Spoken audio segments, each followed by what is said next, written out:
이거 진짜면 난리 나겠다. 야 이선임, 사내 익명 게시판 네가 올렸냐고. 무슨 결정? 고발! 내가 왜 싸워야 되냐고. 미지의 서울 파라 마지막. 신경민 팀장과 최태강 국장이 유미지에게 지문을 찍으라고 요구하며 끝난 장면은 그야말로 숨막히는 순간이었죠.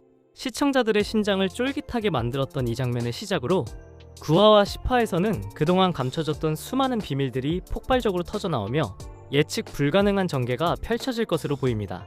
지문인식의 진실과 진짜 미래의 통쾌한 귀환. 8화 마지막. 박상영 수석이 유미래가 쌍둥이라는 힌트를 흘리자 신경민 팀장과 최태강 국장은 다음날 미지를 전산실 지문인식 출입문으로 불러 확인하려 했습니다. 팀장이 손가락을 다쳤다는 핑계를 대며 미지에게 지문을 요구하는 순간 모두가 유미지의 정체가 들통날까봐 조마조마했죠. 하지만 9회 예고편과 분석 내용을 종합해보면 이때 지문을 찍은 사람은 이미 유미래로 체인지된 상태였을 가능성이 매우 높습니다. 예고편에서 유미래는 이미 긴 머리를 붙인 상태였고 8화 엔딩의 미래 스타일이 유미지와 미묘하게 다르다는 언급도 있습니다. 통쾌한 지문 통과. 진짜 유미래가 회사에 출근하여 지문을 찍고 상사들의 의심을 무사히 통과하는 순간은 시청자들에게 짜릿한 카타르시스를 선사할 거예요. 신경민 팀장과 최태강 국장은 허탈함과 함께 유미래에 대한 의심을 거두게 될 것이고 오히려 박상영 수석에게 화살이 돌아갈 수도 있습니다. 지문 찍으면 왠지 박상영이 혼날 것 같다는 예측처럼 말이죠. 미래의 냉철한 대응. 지문 확인 후 유미래는 팀장과 국장에게 왜 그러시는지 여쭤봐도 될까요? 혹시 저를 의심하시는 건가요? 라며 침착하지만 날카롭게 되물을 수 있습니다. 이는 그들의 시도를 비웃는 동시에 자신은 흔들리지 않는 진짜 유미래임을 각인시키는 효과를 줄 거예요. 8화에서 유미래가 박상영 수석의 얼굴이 죽은 아빠와 너무 닮아 그에게 함부로 대처하지 못했다는 충격적인 비밀이 밝혀졌죠. 이 비밀은 유미래의 고통을 더욱 깊게 만들었습니다. 또한 김태희가 자신이 김수현 선임의 동생임을 유미지에게 밝히면서 과거 최태강 국장의 비리를 고발하고 회사에서 쫓겨났던 김수현의 이야기가 전면에 부상합니다. 박상영 수석의 등장은 유미래에게 가장 아프고 피하고 싶었던 과거를 다시 직면하게 합니다. 90화에서는 그의 귀환이 유미래의 트라우마를 자극하는 동시에 그녀가 복수를 다짐하는 결정적인 계기가 될 거예요. 비열한 언행과 위선. 박상영 수석은 과거 유미래에게 친절을 베풀었지만 이는 자신의 이득을 위한 교활한 술수였음이 드러났습니다. 복귀 후 그는 회사 내에서 유미래 씨가 저 때문에 많이 힘들었을 텐데 저도 마음이 아픕니다. 와 같이 위선적인 말로 동정심을 유발하며 자신의 과오를 덮으려 할 것입니다. 심지어 유미래에게 오해를 풀고 싶다며 접근하여 다시 이용하려 들 수도 있어요. 박상영 부인의 집착과 폭로. 예고편에서 박상영 부인은 왜 아직도 버티고 있어요? 서운하네. 난 유미래 씨 하루도 잊어본 적이 없는데라며 섬뜩한 집착을 드러냈습니다. 90화에서는 그녀가 회사 로비나 회식 자리 등 공개적인 장소에서 남편을 유혹한 불륜녀라며 유미래를 모욕하고 물건을 던지거나 소리를 지르는 등 물리적인 행패까지 부릴 가능성이 큽니다. 이는 과거 광화문 싸대기 사건을 연상시키며 유미래의 트라우마를 극대화할 거예요. 유미래의 냉철한 반격. 유미래는 더 이상 상처에 갇혀있지 않을 것입니다. 박상영 부부의 비열한 행태를 보며 과거의 억울함과 분노를 폭발시키고 이제 그만하시죠. 저에게 덮어 씌운 그 모든 죄 이제 돌려받을 차례입니다 라며 냉철하게 경고할 수 있습니다. 그녀는 변호사인 이호수의 도움을 받아 법적 증거를 모으고 회사 내 윤리위원회에 정식으로 재조사를 요청하거나 심지어 언론에 비리를 제보하는 등 자신의 명예를 회복하고 복수하기 위한 구체적인 행동에 돌입할 것입니다. 김태희가 유미지에게 김수현의 동생임을 밝힌 것은 단순히 정보 전달을 넘어선 중요한 의미를 가집니다. 김수현은 과거 최태강 국장의 비리를 고발하고 회사에서 쫓겨났던 정의롭지만 상처받은 인물이었죠. SY 쪽지의 의미 확장. 김태희가 유미래에게 남긴 SY 쪽지. 혼자 견디게 해서 미안하다. 하지만 마음을 생각하고 있다는 이제 김수현의 본격적인 등장을 알리는 신호탄이 될 것입니다. 김수현은 유미래의 상황을 김태희를 통해 듣고 과거 자신이 겪었던 부당함을 떠올리며 깊은 공감대를 형성할 거예요. 비밀스러운 접촉과 협력. 김수현은 처음에는 직접 나서기보다 김태희를 통해 유미래와 비밀리에 접촉하며 정보를 교환할 수 있습니다. 그녀는 자신이 알고 있는 최태강 국장과 박상영 수석의 비리, 회사 내 권력 구조, 그리고 유미래가 희생양이 되었던 사건의 숨겨진 진실에 대한 결정적인 증거, 예를 들어 내부 고발 자료, 녹취록, 관련 문서를 유미래에게 넘겨줄 것입니다. 복수연대의 시작. 유미래는 김수현의 용기와 도움을 통해 혼자가 아님을 깨닫고 더욱 단단해질 거예요. 김수현은 유미래가 회사 내에서 겪는 어려움에 대해 저도 똑같은 방식으로 당했어요. 이제 우리가 함께 이 부조리를 끝내야 해요 라며 강하게 연대를 제안할 수 있습니다. 익명 게시판에 올라온 시향건설 특혜 비리 고발 글은 김수현이 복수극의 서막을 알리는 첫 번째 행동이었을 가능성이 높습니다. 세상 밖으로 나온 수현, 유미래의 용기 있는 복수 과정을 보며 김수현 또한 1년간 갇혀있던 집 밖으로 나와 다시 세상과 마주할 용기를 얻을 것입니다. 그녀는 유미래와 함께 부당한 권력에 맞서 싸우며 자신과 유미래의 명예를 되찾고 진정한 정의를 구현하는 데 기여할 것입니다. 박상영 부부의 등장은 유미래에게 쓰디쓴 과거를 다시금 떠올리게 하지만 이는 동시에 그녀가 김수현과 함께 진짜 복수를 시작할 수 있는 강력한 동기를 부여할 것입니다. 이들의 연대와 활약이 미지의 서울의 클라이맥스를 장식할 중요한 축이 될 것으로 기대됩니다.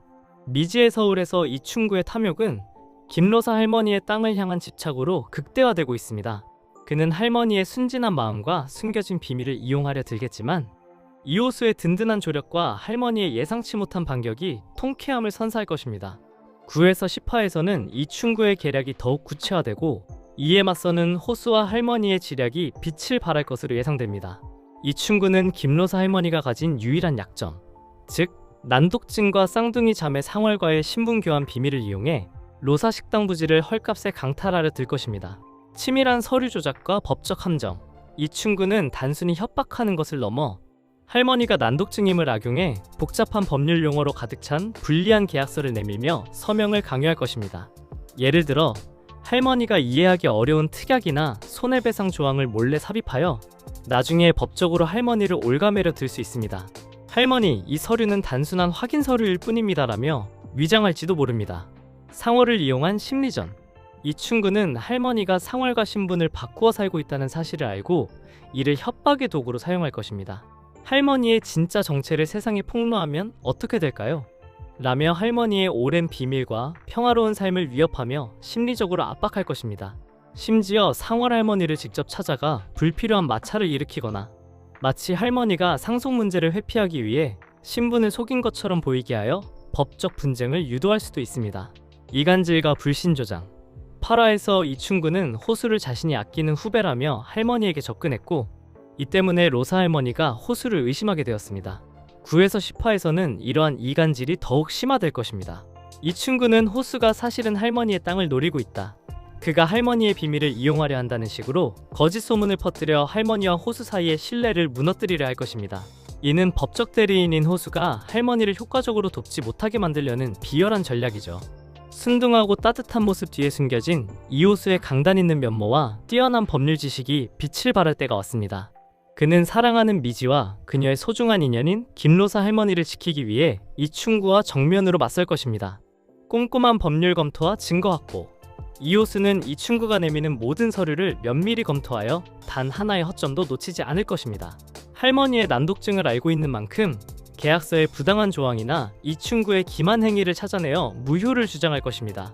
또한 이충구가 할머니에게 압력을 가하거나 이간질을 시도할 때마다 녹취, 메시지 기록, 목격자 진술 등 모든 증거를 철저히 수집하여 법적으로 그를 궁지에 몰아넣을 것입니다.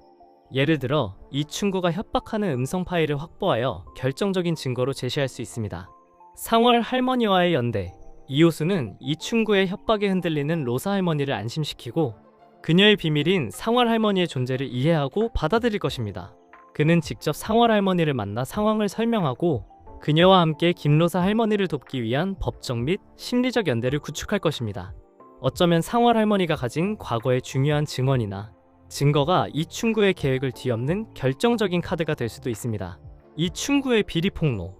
이호수는 단순히 할머니를 방어하는 것을 넘어 이충구의 사업수단과 관련된 비리나 과거의 부도덕한 행위들을 역으로 파헤쳐 그를 압박할 것입니다. 자신이 금융공사에서 근무하며 얻은 지식과 네트워크를 활용하여 이충구의 약점을 찾아내고 이를 통해 할머니를 향한 그의 압박을 중단시키도록 유도할 것입니다. 이충구 실장님, 이 문제는 단순히 땅 문제가 아닙니다. 실장님의 과거 비리까지 드러날 수 있습니다. 와 같은 경고를 날리며 그를 심리적으로 몰아붙일 수 있습니다. 김로사 할머니는 순진하고 난독증이 있지만 결코 무기력한 인물이 아닙니다. 그녀가 가진 삶의 지혜와 상월과의 서사가 예상치 못한 반전의 열쇠가 될 수 있습니다. 할머니의 지혜와 결정적인 한마디, 이 충구의 협박에도 불구하고 할머니는 자신의 오랜 신념과 삶의 원칙을 굽히지 않을 것입니다. 그녀의 주옥 같은 명언들이 위기의 순간 이 충구에게 예상치 못한 일침을 가하거나 호수가 사건의 핵심을 꿰뚫는데 영감을 줄 수 있습니다. 살려고 하는 건 다 용감한 거여 같은 대사가 이 위기를 헤쳐나가는 할머니의 굳건한 의지를 보여줄 것입니다. 상월 서사의 완전한 공개. 9에서 10화에서는 김로사 할머니와 상월 할머니의 신분 교환에 대한 더욱 깊은 서사가 풀릴 것입니다. 단순히 신분을 바꾼 것을 넘어 그들이 왜 그런 선택을 할 수밖에 없었는지, 그리고 그 과정에서 겪은 아픔과 비밀이 공개될 것입니다. 이 이야기는 이충구의 탐욕스러운 계획과 대비되어 대중의 감정적인 지지를 얻는 중요한 장치가 될 수 있습니다. 미지의 따뜻한 조력. 유미지는 할머니의 편에서 그녀를 정신적으로 지지하며 이충구의 압박에도 흔들리지 않도록 도울 것입니다. 그녀는 호수와 함께 할머니의 진짜 이야기를 세상에 알리는 데 기여하며 대중의 공감을 얻고 이충구에게 사회적인 압박을 가하는 데 일조할 수 있습니다. 이충구의 비열한 계략은 미지, 호수, 그리고 김로사 할머니가 힘을 합쳐 극복해야 할 거대한 시험대가 될 것입니다. 이 과정에서 각자의 아픔과 비밀이 드러나고 이들은 더욱 단단한 연대를 형성하며 통쾌한 승리를 이끌어낼 것으로 기대됩니다.